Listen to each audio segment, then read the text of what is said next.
आलस से हमारे मन और शरीर की शक्ति को कमज़ोर बना देता है। जीवन का सबसे बड़ा दोस्त आलस से है, चाहे वो जीवन व्यक्तिगत ही क्यों ना हो। जब हमारे मन और आत्मा के बीच तनाव अर्थात दूरी उत्पन्न हो जाती है, तो इसे आलस्य कहते हैं। जब आप आलस्य की ओर चले जाते हैं, तो किसी भी काम को करने में आपका मन नहीं लगता। इस आलस्य को दूर करने के लिए आज मैं आपको महात्मा बुद्ध की एक अनोखी कहानी सुनाने वाला हूँ। यह कहानी सुनने के बाद आप यह जान जाएंगे कि आलस्य क्या है, यह कैसे उत्पन्न होता है, इसे दूर करने के उपाय क्या क्या हैं। इससे पहले आपका मन कहानी में कहीं खो जाए, हमारे चैनल को सब्सक्राइब कर लीजिए। एक बार एक बड़े नगर से एक व्यक्ति गौतम बुद्ध के पास आया और बोला, हे बुद्ध, मैं बहुत आलसी व्यक्ति हूँ और आलसीपन के कारण मैं अपना कोई भी काम सही समय पर नहीं कर पाता हूँ और ना ही ठीक से। मेरे परिवार के सभी लोग मुझे नकारा समझते हैं। हे बुद्ध, मुझे बताइए कि मैं क्या करूँ। बुद्ध हल्की सी मुस्कान के साथ बोले, तुम्हें कैसे पता कि तुम आलसी हो और किस प्रकार का आलस्य है तुम्हें? उस व्यक्ति ने कहा, मुझे तो ये ठीक से नहीं पता कि आलस्य वाकई में क्या होता है, लेकिन जो भी है बहुत बुरा है। बुद्ध ने कहा, आलस्य एक मानसिक अवस्था होती है, जो एक विचार है, भाव है, जिसे इंसान अपने अंदर लाता है। मनुष्य में आलस्य दो प्रकार से आता है, शारीरिक आलस्य और मानसिक आलस्य। शारीरिक आलस्य का पहला कारण भोजन है। जब हम ऐसा भोजन करते हैं जिसमें खुद कोई जीवन नहीं है, तो शरीर के लिए बोझ बन जाता है और फिर यह आलस्य पैदा करता है, क्योंकि हमारा शरीर भोजन से मिलने वाली ऊर्जा पर निर्भर करता है। जैसा भोजन हम इसे शरीर को देते हैं, वैसी ऊर्जा यह हमें देता है। इसलिए आलस्य से बचना चाहते हो तो आराम और आसानी से पचने वाला प्राकृतिक भोजन ग्रहण करो। शारीरिक स्तर पर दूसरा कारण है सही से बैठना, सही से सोना और सही से चलना। बुद्ध ने आश्रम के भिक्षुओं की तरफ इशारा किया और कहा, देखो, इन भिक्षुओं को ध्यान से देखो। इनके चलने, बैठने और लेटने में संतुलन है, अनुशासन है। जब ये चलते हैं तो इनके पैरों में संतुलन होता है, बैठते हैं तो गर्दन ऊपर और रीढ़ की हड्डी बिल्कुल सीधी होती है।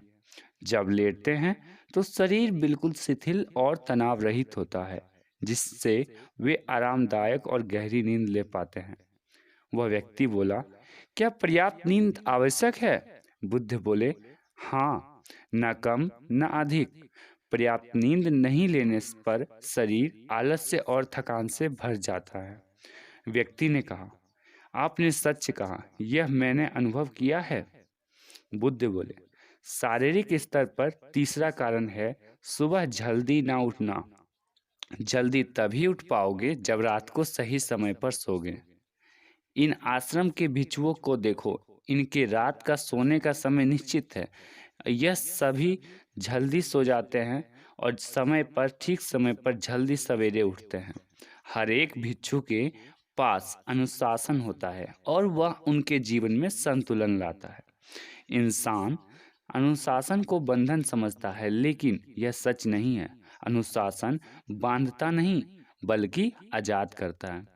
बुद्ध ने व्यक्ति से कहा, यदि आलस्य से बचना चाहते हो तो एक निश्चित दिनचर्या बना लो।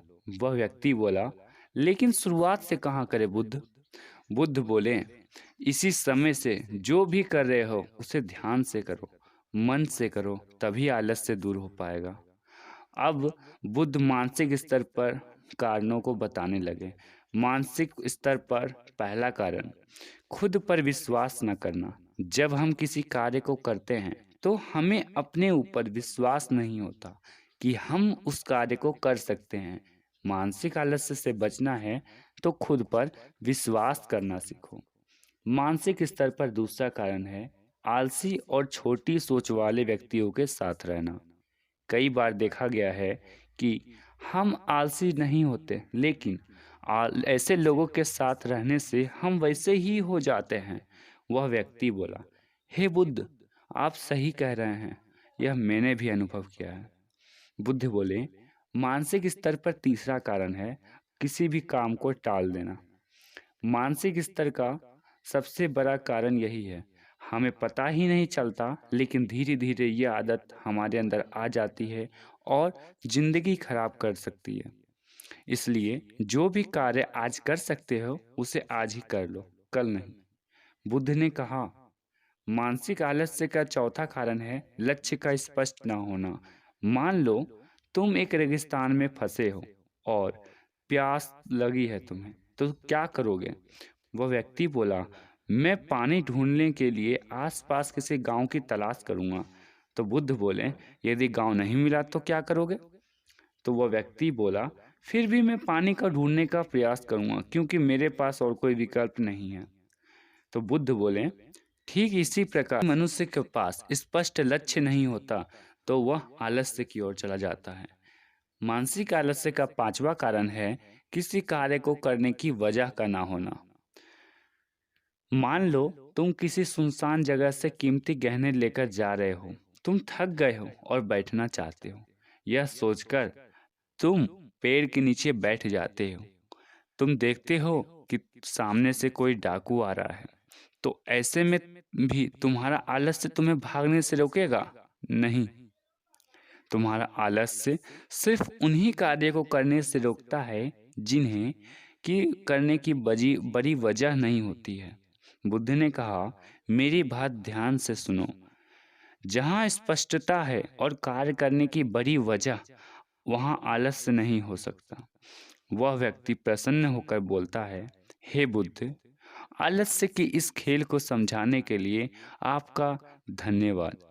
नमो बुद्धाय। बुद्धं शरणं गच्छामि।